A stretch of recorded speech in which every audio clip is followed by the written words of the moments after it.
kabar semua jamaah? Kumaha bapak-bapak, ibu-ibu sadayana? Damang, sehat semuanya? Agama Islam ini agama yang selalu mengedepankan jamaah, bersama, tidak egois dan sendirian. Betul? Makanya sholat yang paling afdal adalah sholat berjamaah. Puasa yang paling afdal 1 bulan penuh puasa yang berjamaah. Di malam-malam bulan puasa itu nanti ada lagi yang disebut dengan sholat tarawih, sholat berjamaah.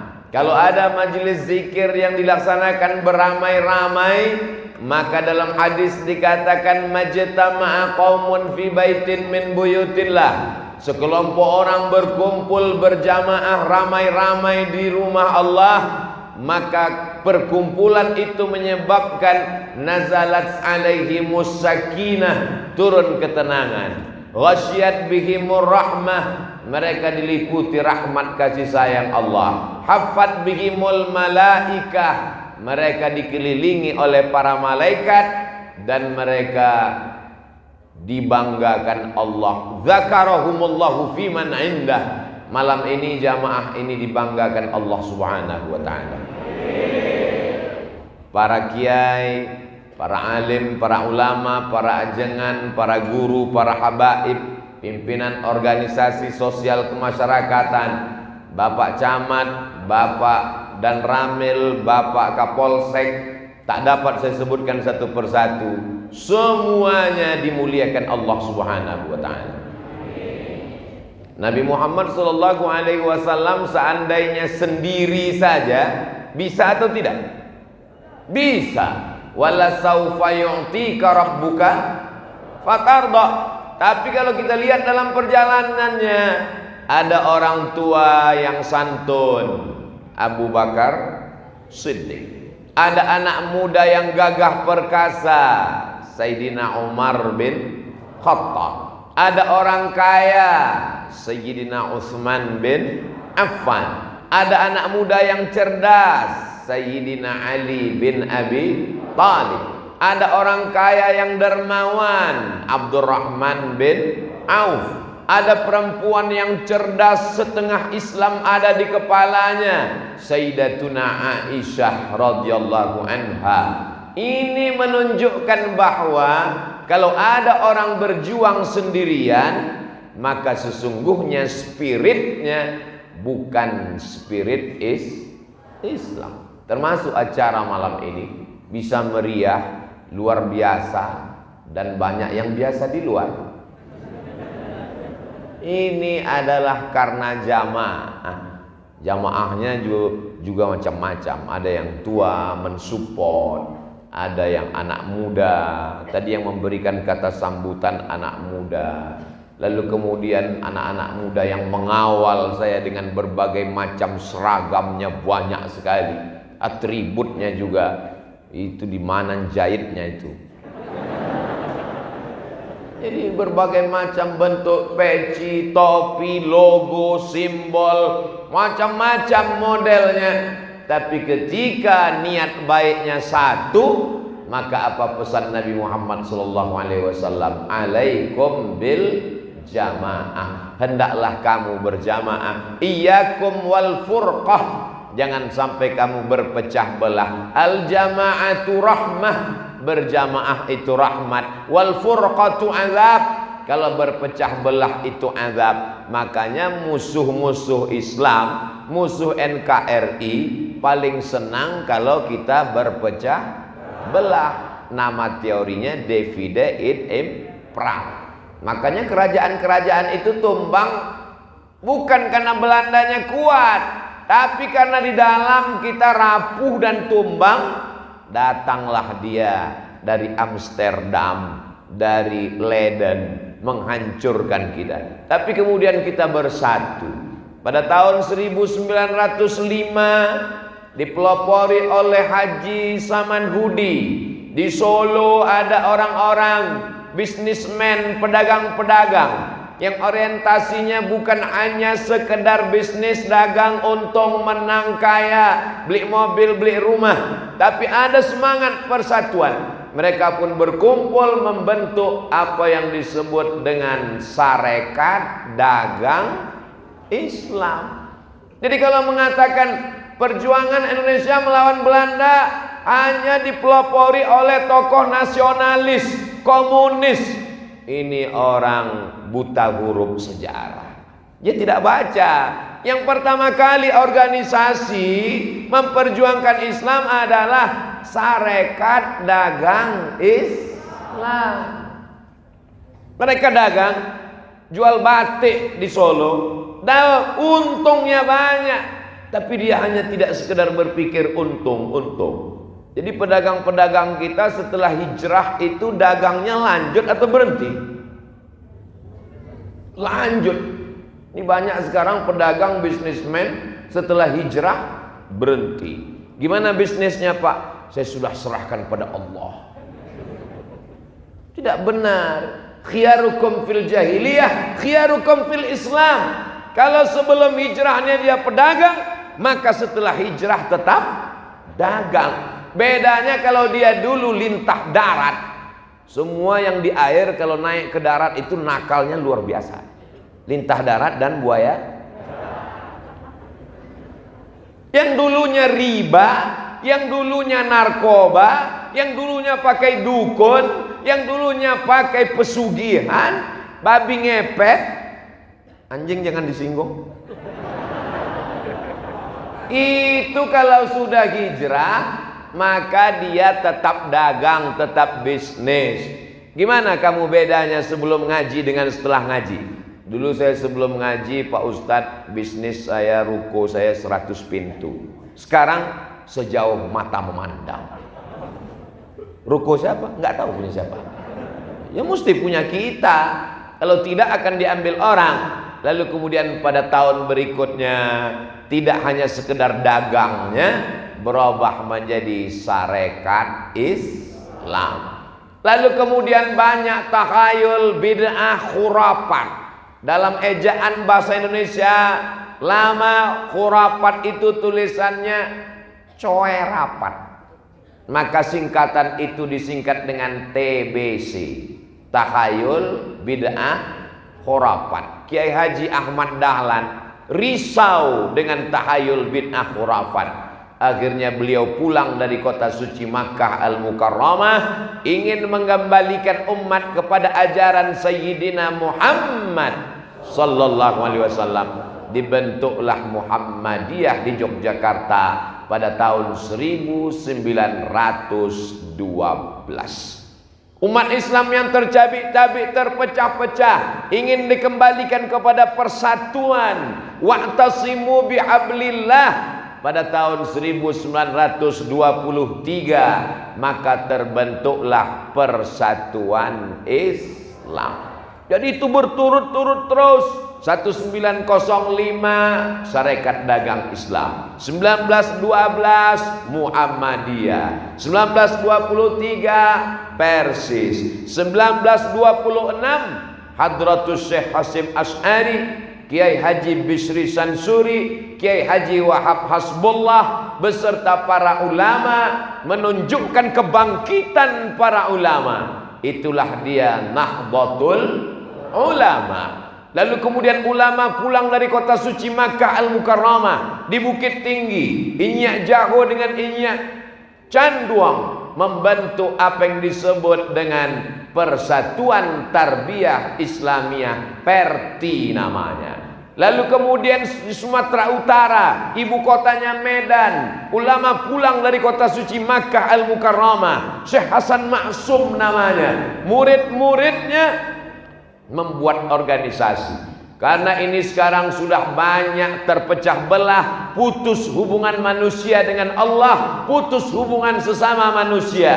Maka dibentuklah organisasi yang menghubungkan yang terputus, sambung menyambung, itu bahasa Arabnya wasal. Maka disebutlah dengan Al-Jam'iyatul Wasliyah pada tahun 1930. Jadi dalam rentang 30 tahun dari 1905 ke 1930, 15 tahun sebelum Indonesia merdeka, para ulama tidak hanya sekedar menjadi imam masjid, tidak hanya sekedar khutbah dan tausiah, tapi mereka punya kepakaran, keahlian, kecakapan di bidang organisasi. Lalu kemudian antar organisasi ini menyatu dalam sebuah majelis permusyawaratan. Itulah yang disebut dengan Masyumi, Majelis Syura Muslimin Indonesia. Jadi kalau orang tidak mengerti, dianggap Islam itu tidak ada organisasi, tidak ada kepartaian, tidak diperjuangkan lewat parlemen. Yang tahu dia Islam itu cuma 3: lahirnya akikah, matinya takziah, nikahnya walimah. Itu bukan Islam. Itu namanya acara-acara keislaman. Tapi itu penting. Akikah penting apa enggak penting? Penting bagi yang suka makan kambing. Walimah penting apa enggak penting?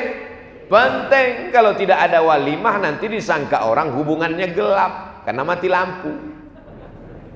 Takziah penting karena kita sedang memberikan kebahagiaan pada orang yang berduka.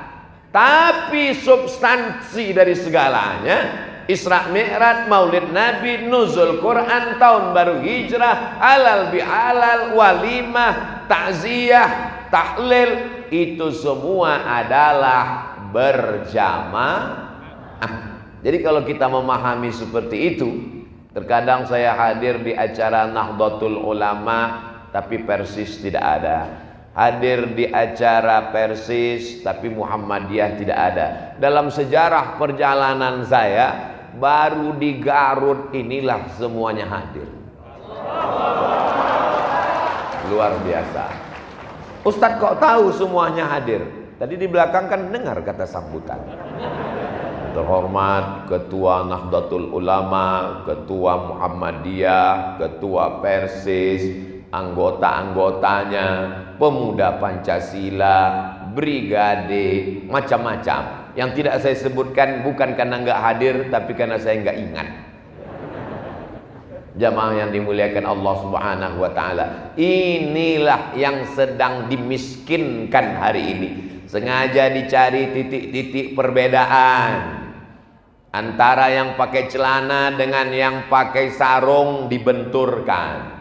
Antara yang pakai jubah dengan yang pakai kain sarung. Ini yang pakai jubah ke Arab-Arapan, ini yang pakai sarung terlalu tradisional. Padahal antara jubah, sarung dan celana sama-sama menutup aurat.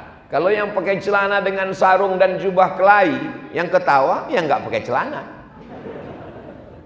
Ini semua penting. Yang sudah pakai kerudung tapi masih setengah-setengah, namanya hijrah pasrah tapi tak rela.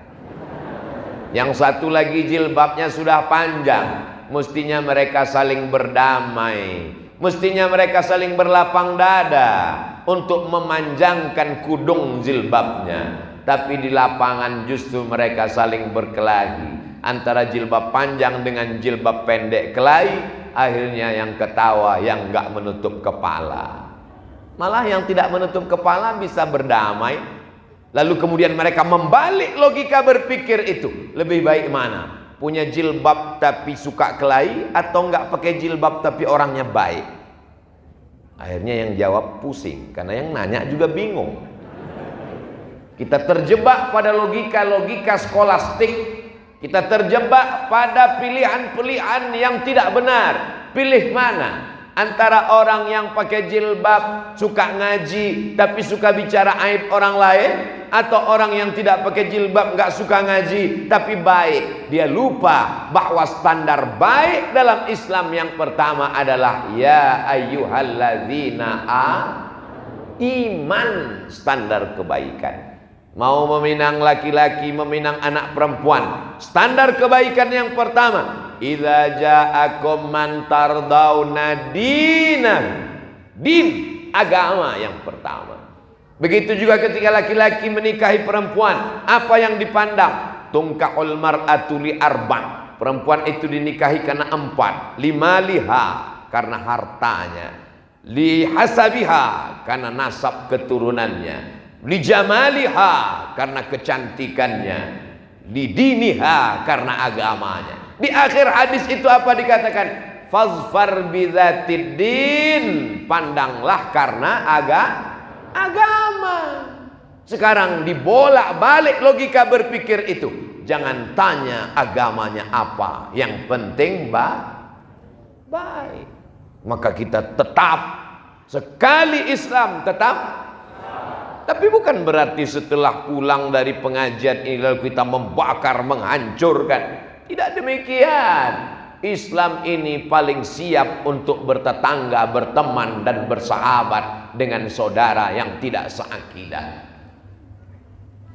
Seandainya mereka tidak mengusir kamu, tidak membunuh kamu, la yanhakumullahu 'anil ladzina lam yuqatilukum fid din, selama mereka tidak memerangi kamu, walam yukhrijukum min diyarikum, mereka tidak mengusir kamu, antabarruhum, berbuat baiklah kepada mereka, wa tuqsitu ilaihim, bersikap adillah pada mereka. Jangan ajari umat Islam tentang toleransi.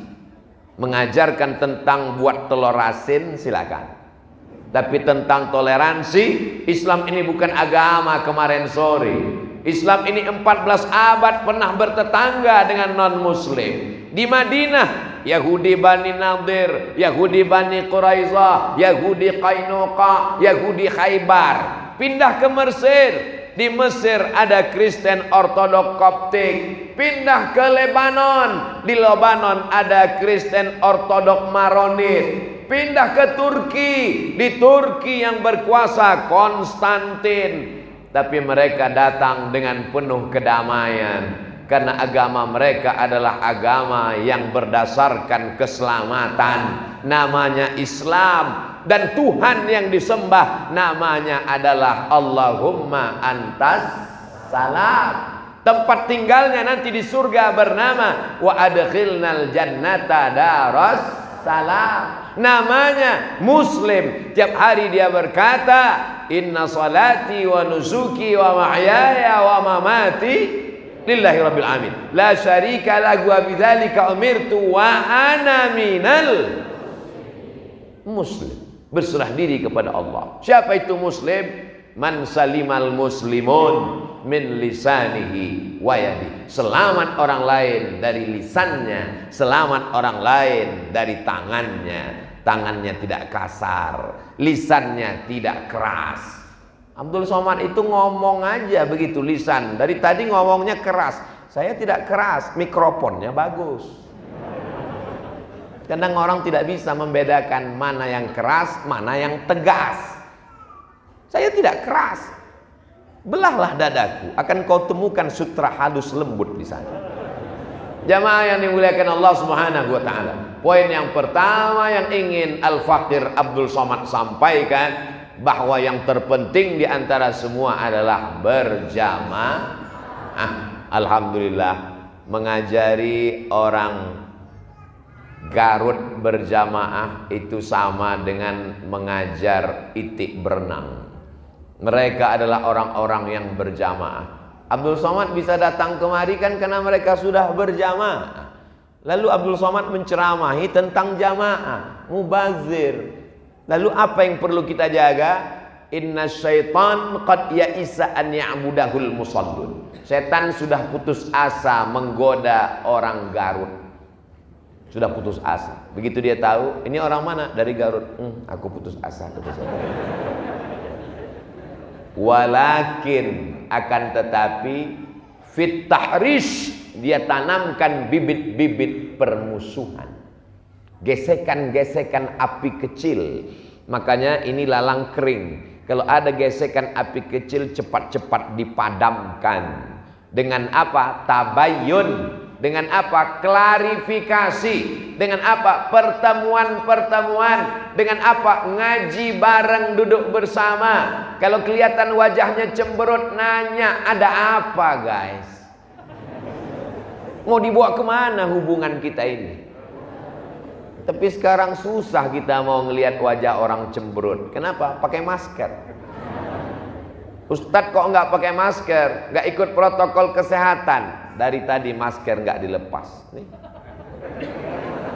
Supaya apa? Jangan ada percik-percikan. Abdul Somad tidak ikut protokol kesehatan. Nih. Kenapa nggak dipasang di mulut? Kalau dipasang di mulut, nanti di layar itu wajahnya nggak jelas. Orang berbisik, apa iya nih Abdul Somad? Perasaan enggak. Jadi semua percikan-percikan itu mesti dihilangkan dengan apa? In ja'akum fasiqun. Kalau datang orang bawa berita binaba'in fatabayyanu. Tabayyun dari kata bayan, dari kata tabyin, dari kata tabayyun, artinya jelas. Karena sekarang banyak yang jelas tidak jelas, yang sudah jelas dibuat tidak jelas, karena ada orang-orang yang cari makannya dari tidak. Kalau jelas dia nggak dapat makan, maka dia sengaja membuat yang jelas menjadi tidak jelas. Supaya apa? Supaya orang salah paham. Karena kalau orang paham dia nggak makan, dia makannya dari orang gagal paham.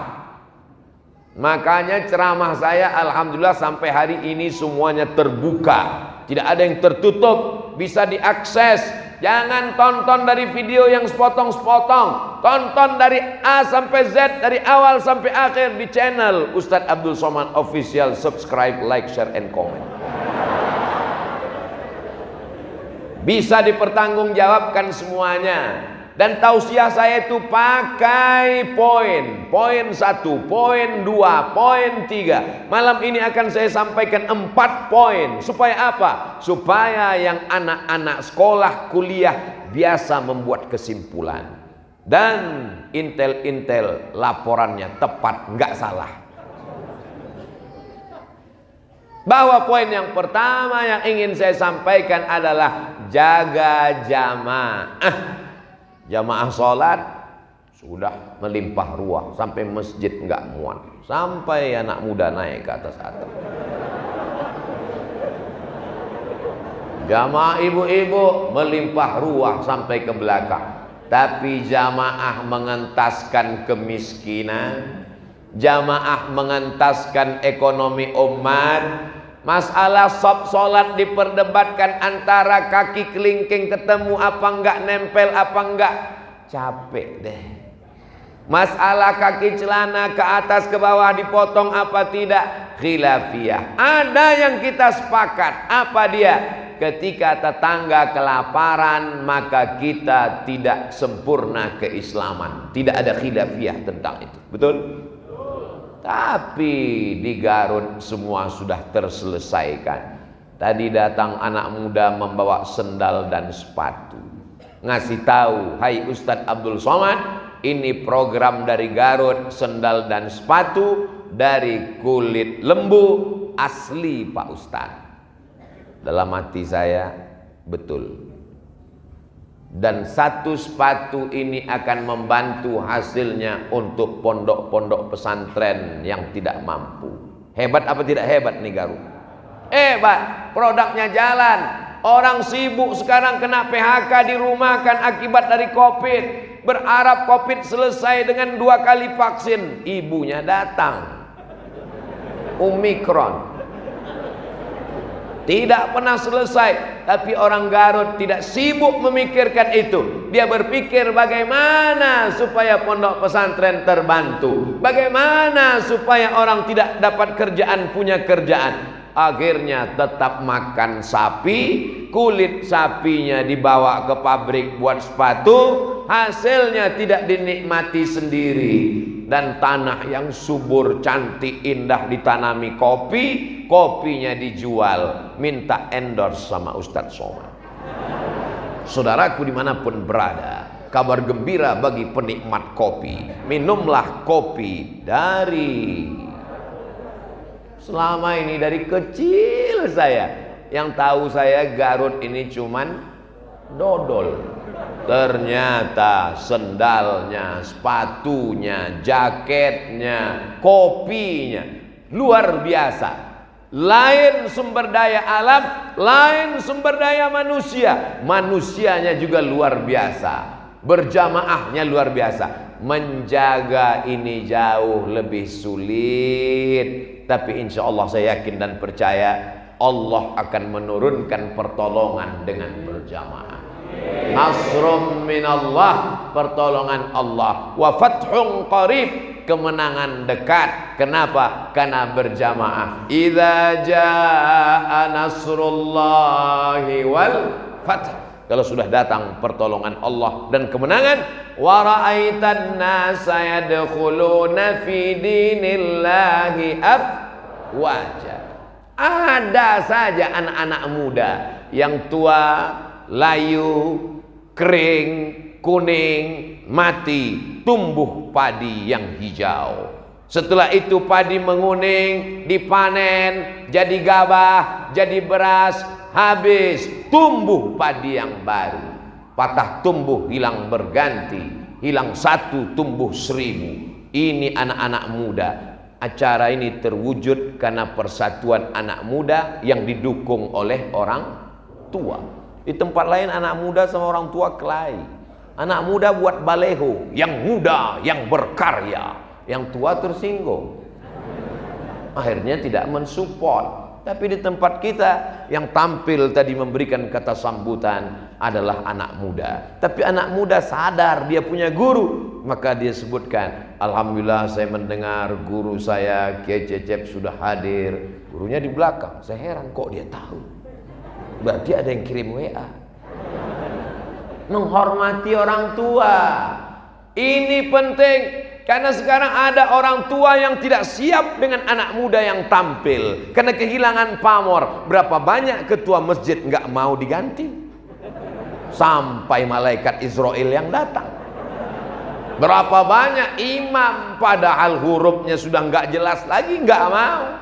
Tapi di Garut saya tidak mengajar, saya justru belajar. Dan pelajaran ini yang saya ceritakan, dari persatuannya, dari ekonomi umatnya, dari produknya yang memperhatikan pondok pesantren. Ini masalah-masalah yang tidak ada ikhtilaf di dalamnya. Laisa bil mu'min, tidak diakui keimanannya. Siapa itu?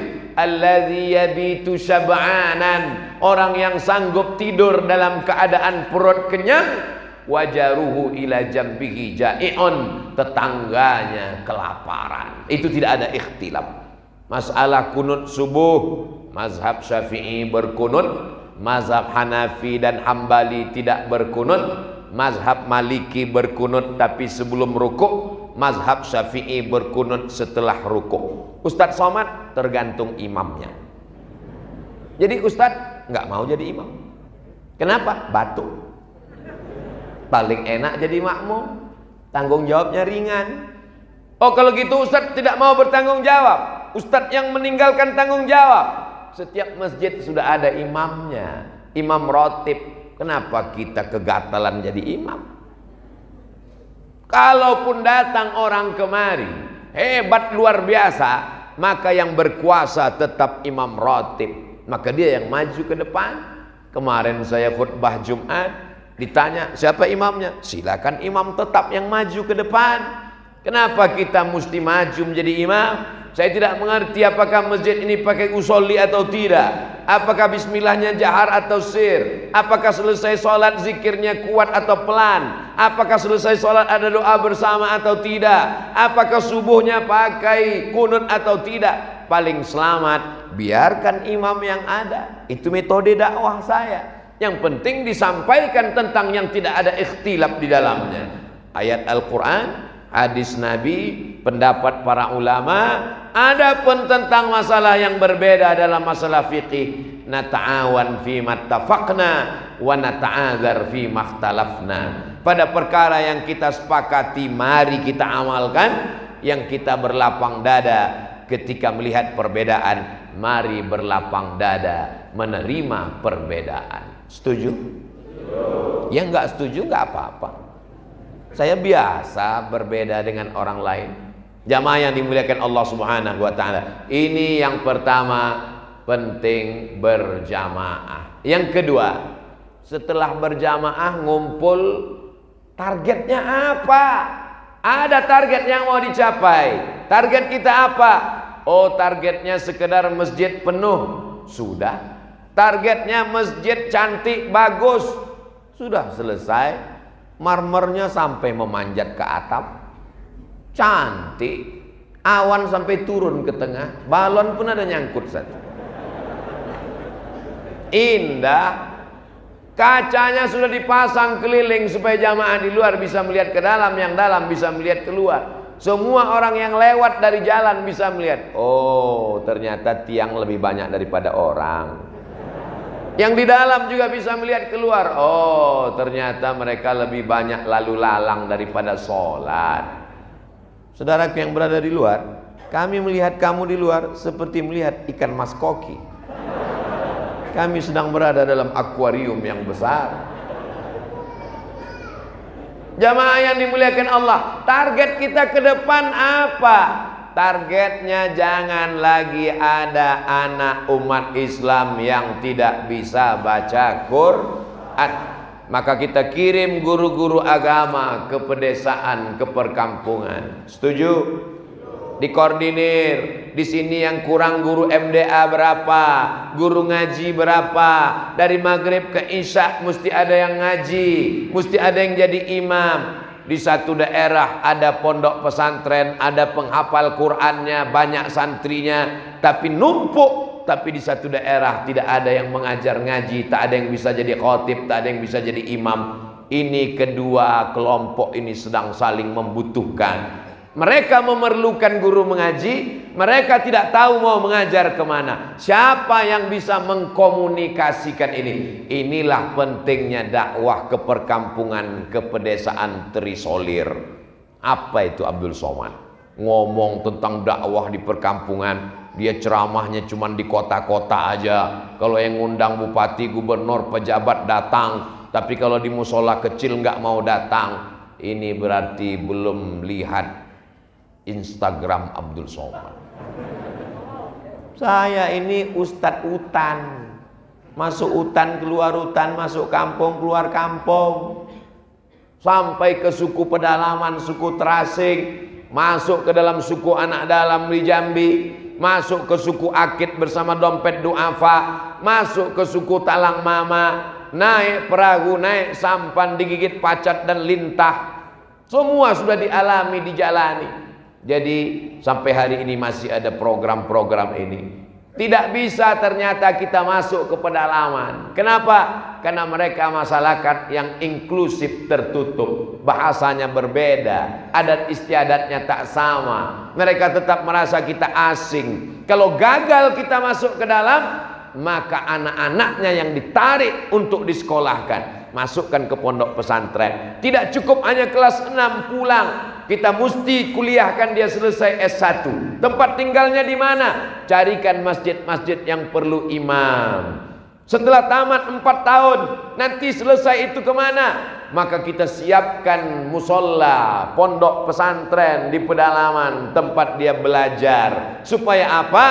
Supaya mereka kembali ke kampungnya, tidak lagi melihat orang asing yang datang ke negerinya. Ini metode dakwah. Inilah yang dilakukan oleh Nabi Muhammad sallallahu alaihi. Orang Yaman belajar Islam ke Nabi, dikirim pulang. Apa kata Nabi? Uktubu li Abi Syah, tuliskan khutbahku untuk Abi Syah supaya dia pulang ke Yaman. Sebelum Nabi hijrah, itu sahabat-sahabat yang datang dari kota Al-Madinah belajar Islam ke Nabi, pulang membawa Islam. Falaula nafara min kulli firqatin minhum ta'ifatun. Jangan semuanya perang, mesti ada 1-2 orang liyatafaqahu fiddin, belajar agama. Setelah dia belajar agama, dia pulang ke kampungnya, liyunziru qaumahum, untuk memberikan peringatan. Puncak akhirnya adalah la'allahum yahzarun, Mudah-mudahan orang masyarakat di kampung menjadi orang yang takut kepada Allah Subhanahu wa taala. Setuju? Kalau saya yang masuk di desa terasing di Jawa Barat, di masyarakat Sunda, mungkin tidak diterima. Kenapa? Karena saya ngomongnya terlalu keras. Orang Sunda ini kan lembut. Gimana Bapak? Apa kabar? Sehat? Kalau apa kabar? Sehat? Ini kaget dia, nggak sesuai. Maka jangan paksakan Abdul Somad yang datang ke sana, tapi anak-anaknya yang kita tarik, masukkan ke pondok pesantren, disekolahkan, maka setelah dia belajar dia pulang, tapi tentu dia perlu ijazah. Maka mesti ikut ijazah persamaan paket B, paket C.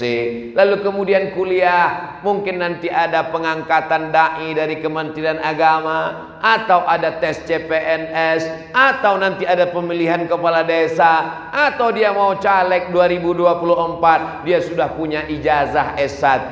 Ini penting. Tidak cukup hanya sekedar tawakal. Ini sekarang banyak orang setelah berislam, berdakwah, hijrah, serahkan pada Allah.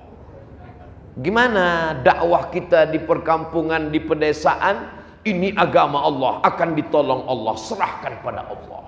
Kalau beginilah Wali Songo dulu, kita nggak Islam sekarang. Mereka ada yang menekuni bidang pertanian, ada yang menekuni bidang perikanan, peternakan, ada yang menekuni mendekat kepada kekuasaan. Makanya berubah dari Majapahit menjadi kerajaan Demak, karena kekuasaan juga penting. Kenapa? Karena Islam ini tidak bisa dilepaskan daripada ati Allah wa ati'ur Rasul wa ulil amri minkum. Ini adalah kerja keras kita bersama. Saya yakin dan percaya melihat anak-anak muda dan support dari para alim ulama, insya Allah anak-anak saudara-saudara kita yang berada di tepi gunung yang jauh, yang terisolir, karena mereka punya program yang luar biasa, masuk ke pedalaman. Ustaz Abdul Somad gak usah diajak, videonya aja dikirim ke sana. Mereka sudah kenal, tapi di sebagian tempat saya datang juga. Ini yang kedua, bahwa setelah berjamaah mesti jelas targetnya kemana. Yang ketiga, jangan merasa orang itu tidak berdakwah hanya karena dia tidak ceramah. Nah, ini perlu diluruskan. Orang selalu memahami bahwa dakwah itu adalah ceramah. Siapa yang tidak ceramah berarti tidak benar. Bisnismen dia tidak ceramah, dia diam aja. Datang, diam, ngantuk, tidur. Tapi duitnya jalan. Dia sedang berdakwah, tapi dakwahnya adalah dengan uang. Penguasa, dia tidak perlu berceramah, dia tidak perlu khutbah, dia tinggal tanda tangan 20% untuk pendidikan, APBD, APBN disalurkan untuk sekolah tahfiz Quran. Setuju? Yang setuju penguasanya.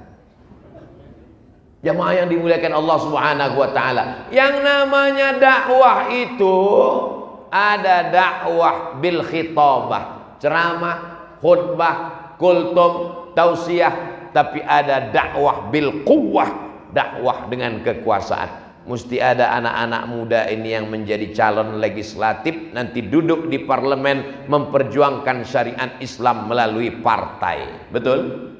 Mesti ada orang-orang kaya yang menolong agama Allah dengan hartanya. Dia salurkan berasnya, tanahnya dia wakafkan untuk sekolah tahfiz Quran, semen, batu kerikil, bata untuk membangun masjid. Alhamdulillah, setelah ceramah Ustaz Somad, banyak orang kaya mewakafkan tanah, Pak Ustaz. Tanah siapa? Tanah yang bermasalah semua, Pak Ustaz. Ini penting. Karena kita selalu menganggap orang kaya tidak berdakwah, pejabat tidak berdakwah, anggota dewan tidak berdakwah. Dakwah jangan pahami hanya sekedar ceramah. Kalau kita pahami dakwah ini ceramah, nanti semua orang mau ceramah. Bupati wali kota pun minta jadwal ceramah. Dia mau khutbah juga, karena dia pahami kalau tidak khutbah tidak berdakwah. Padahal dalam Islam, ud'u ila sabili rabbik, ajak orang ke jalan Allah bil hikmah, dengan kata-kata. Tapi tidak semuanya dengan kata.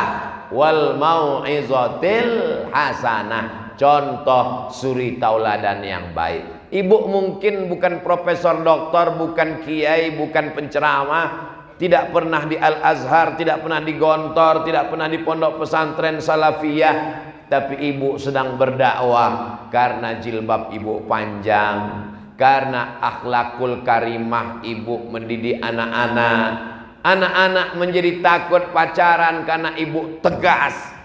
Ibu mendidik anak-anak untuk sholat istiqomah, on time, tepat waktu. Maka ini adalah bagian dari dakwah. Doa juga dakwah. Di tengah malam dia berdoa, ya Allah, selamatkan anakku dari narkoba, selamatkan suamiku dari dilarikan pelakor. Ini juga dakwah. Dakwah itu tidak hanya sekedar mengajak orang ke jalan Allah. Marilah kita berdakwah, marilah kita takut kepada Allah. Berapa banyak kata-kata batal karena perbuatan. Lisanul hal afsah min lisanil maqal.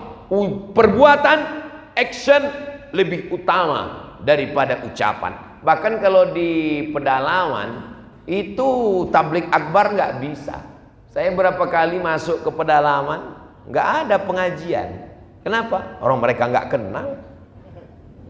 Saya di Garut mesti pakai masker, biar supaya orang jangan kenal. Udah pakai masker, keluar dari restoran, tetap juga mereka baris. Apa ini? Mau foto Pak Ustadz. Tapi di pedalaman, saya senyum, mereka cuek aja. Ente siapa kata dia? Dia nggak kenal. Jadi bagaimana berdakwah di pedalaman? Sosialisasi bagaimana cara buat sarang lebah. Kenapa sarang lebah? Karena mereka perlu budidaya lebah. Boleh minum? Bismillah.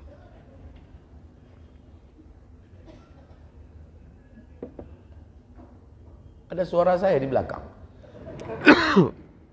Di pedalaman justru yang ampuh adalah dokter-dokter. Makanya kami masuk ke pedalaman membawa bapak ibu dokter perawat, cek kesehatan gratis. Ibu-ibu hamil gratis.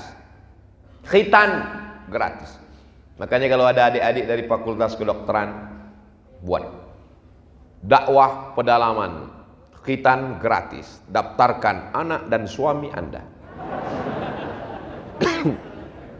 Ini lebih bermakna.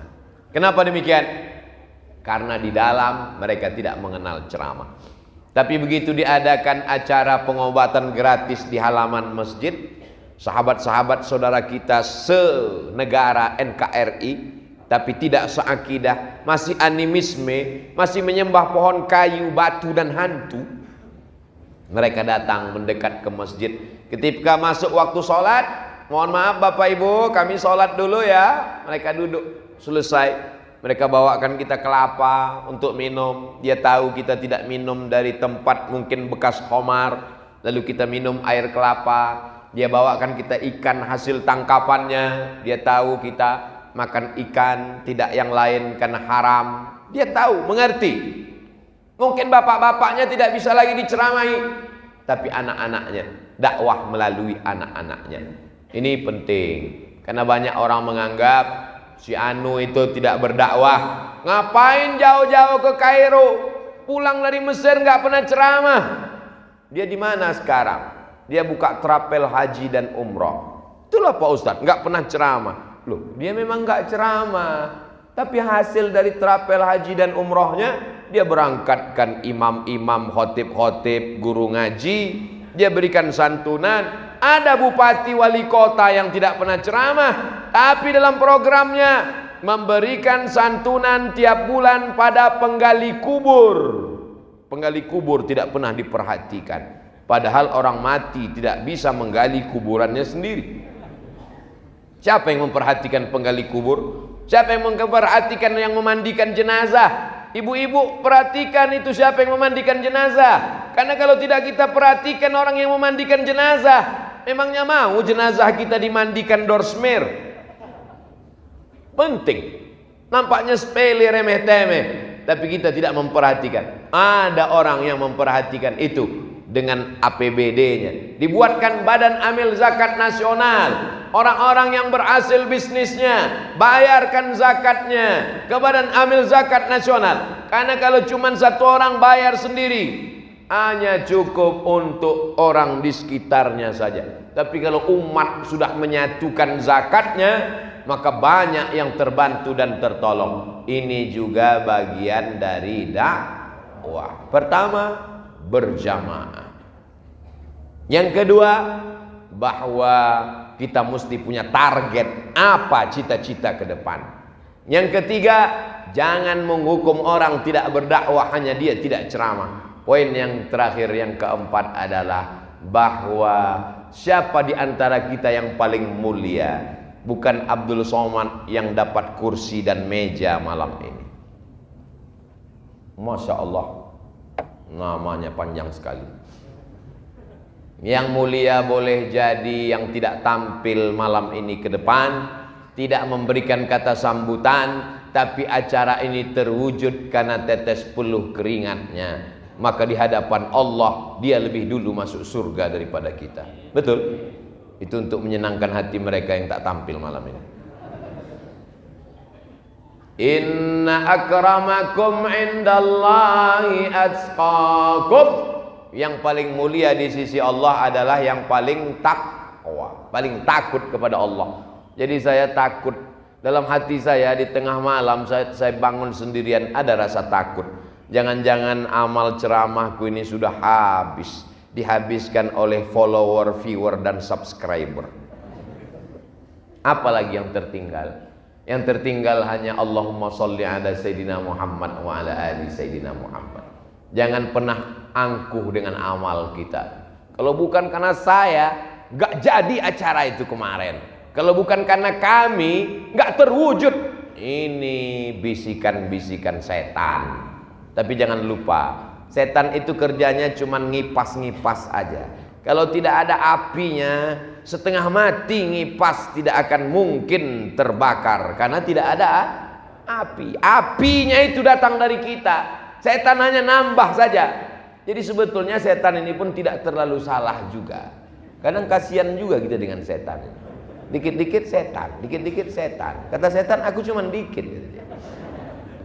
Kita yang salah. Kita yang menghidupkan apinya. Api keangkuhan, api kesombongan, api egois. Karena saya, karena kami, karena ormas kami, karena komunitas kami, karena persahabatan kami.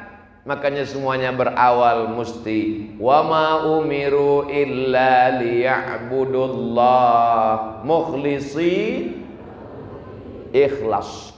Air kalau bercampur dengan daun teh jadi air teh.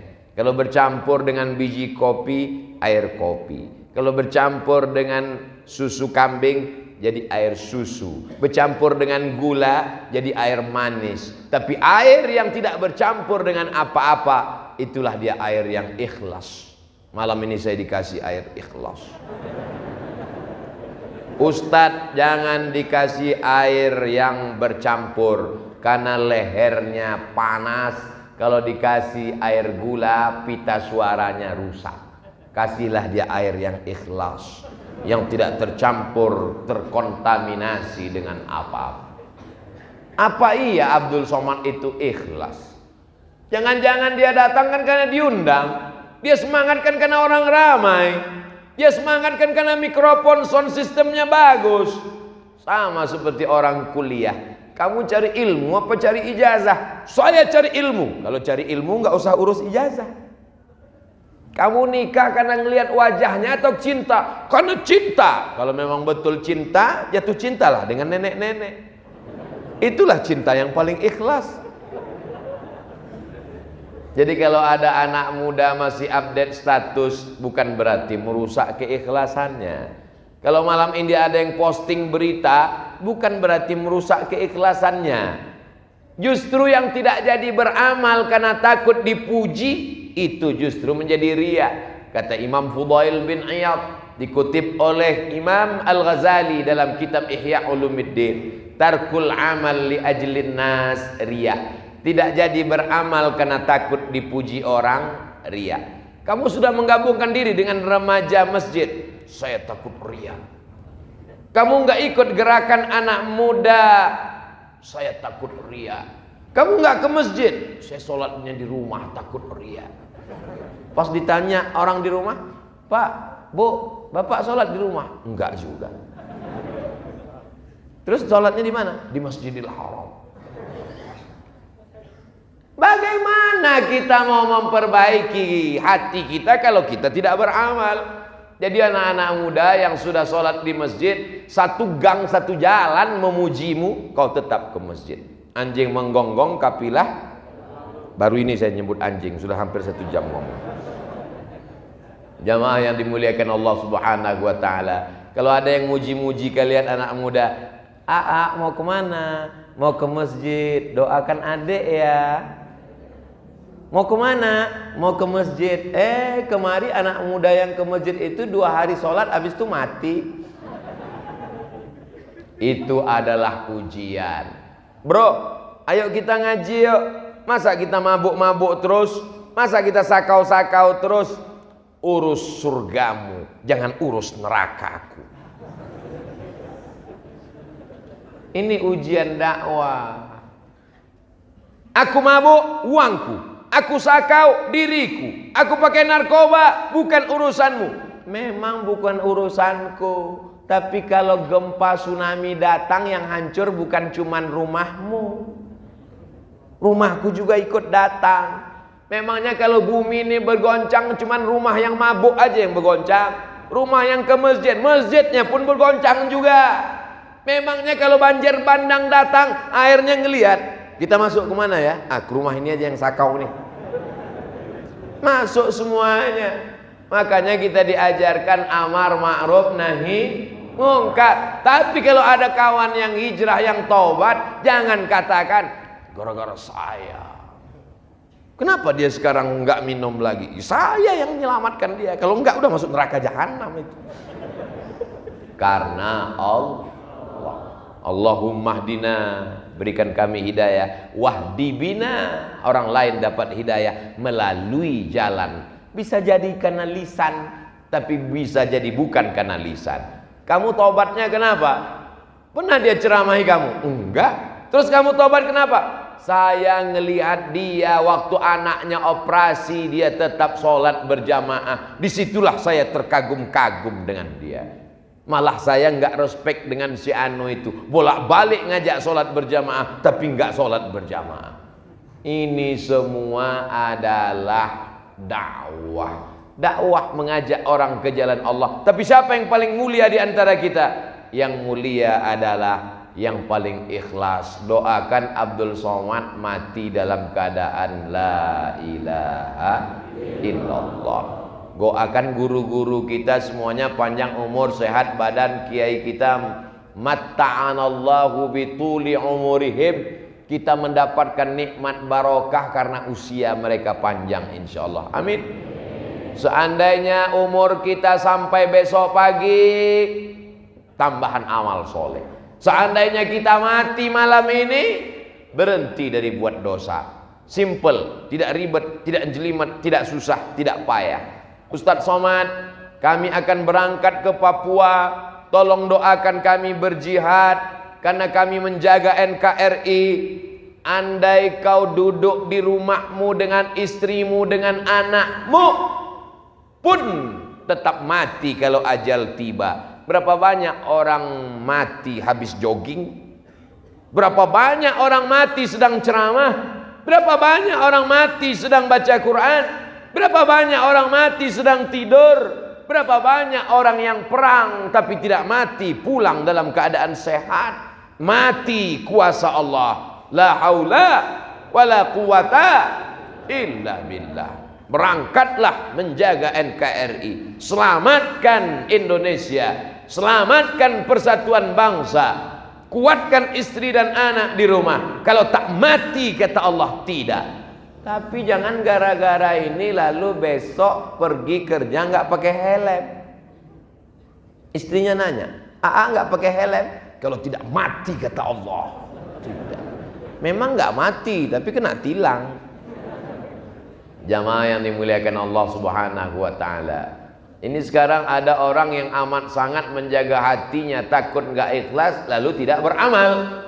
Ada orang yang semangat beramal tapi karena ingin dinilai orang lain. Kedua-duanya tidak benar.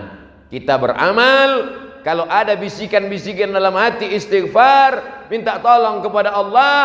Pujian tidak membuat engkau melambung, hinaan tidak membuat engkau murung. Like tidak membuat engkau semangat, dislike tidak membuat engkau kehilangan semangat. Ustadz sudah sampai ke level itu? Belum. Terus kalau Ustadz ngelihat dislike gimana? Ya lanjut aja terus. Tinggal balik jempol aja kan? Haters and lovers, dua-duanya tetap ada. Dunia ini tidak pernah kosong dari orang baik dan orang jahat. Pernahkah dunia ini kosong dari orang baik? Tidak. Pernahkah dunia ini kosong dari orang jahat? Tidak. Adakah manusia yang jahat terus gak ada baiknya? Tidak.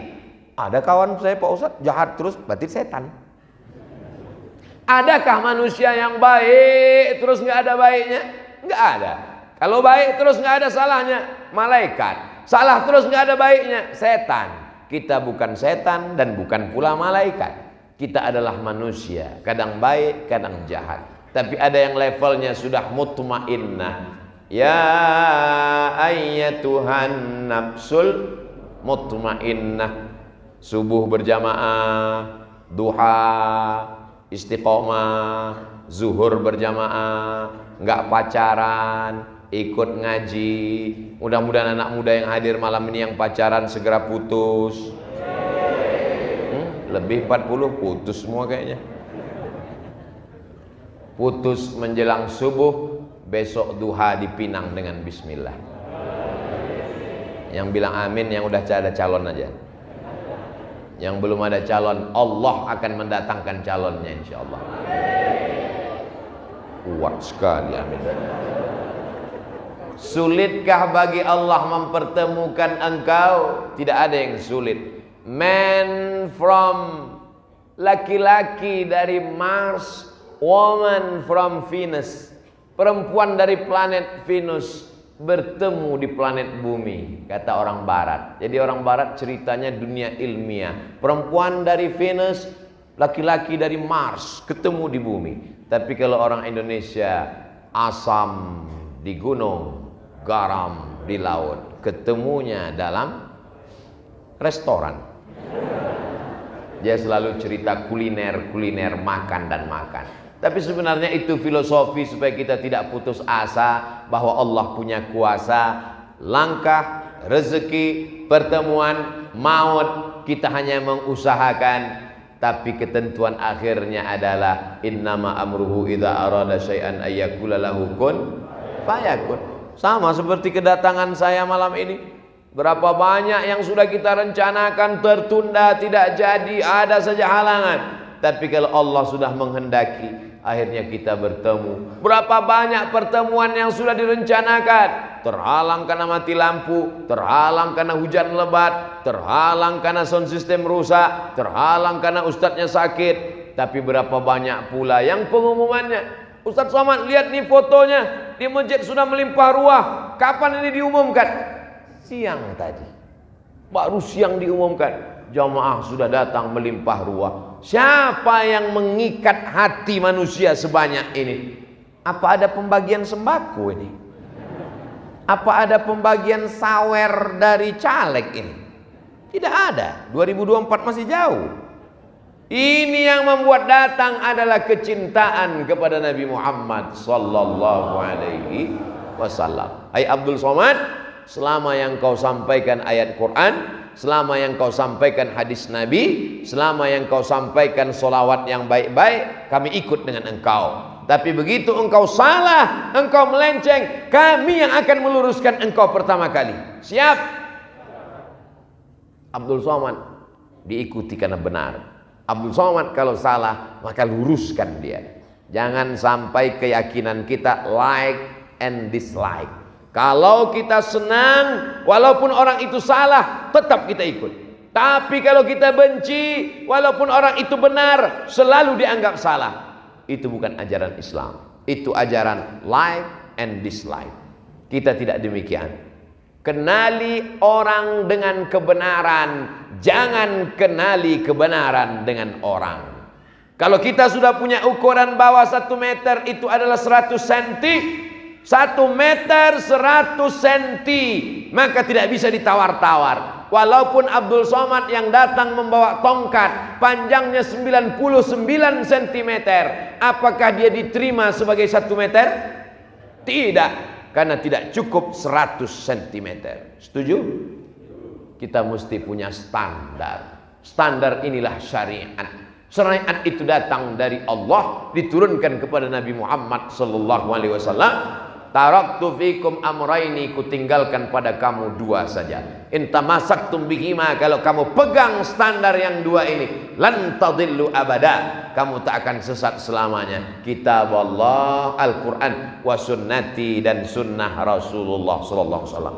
Tapi Quran tak bisa menjelaskan dirinya sendiri, hadis mesti dijelaskan. Maka tambah satu lagi, al ulama warasatul anbiya. Fas'alu ahla dzikri, tanya ulama, in kuntum la ta'lamun, kalau kamu tidak tahu. Saya mulai tadi jam 8.20, sekarang jam 9.20. 60 menit kita bersama, masih pakai protokoler yang lama, 600 ml. Jamaah yang dimuliakan Allah Subhanahu wa taala, kalau ada yang bertanya siapa yang hadir tausiah tadi, Ustadz Somad, apa yang dia bicarakan? 4 poin. Apa yang 4 itu? Aku pun gak ingat karena ngantuk betul tadi, berat kepalaku. Tapi insya Allah ada yang mengingatkan kita, sahabat-sahabat kita yang merekam melalui kamera yang banyak sekali, ada di kanan, ada di kiri, ada di samping, macam-macam. Mudah-mudahan baterainya nggak habis. Itulah yang dapat saya sampaikan. Yang baik datang dari Allah, yang tidak baik dari Al-Faqir Abdul Somad. Untuk segala kebaikan kita bermunajat kepada Allah. Mudah-mudahan doa kita diperkenankan Allah Subhanahu wa taala. A'udzubillahi minasyaitonir rajim. Bismillahirrahmanirrahim. Alhamdulillahi rabbil alamin. Arrahmanir rahim. Maliki yaumiddin. Iyyaka na'budu wa iyyaka nasta'in. اهدنا الصراط المستقيم صراط الذين أنعمت عليهم غير المغضوب عليهم ولا الضالين آمين.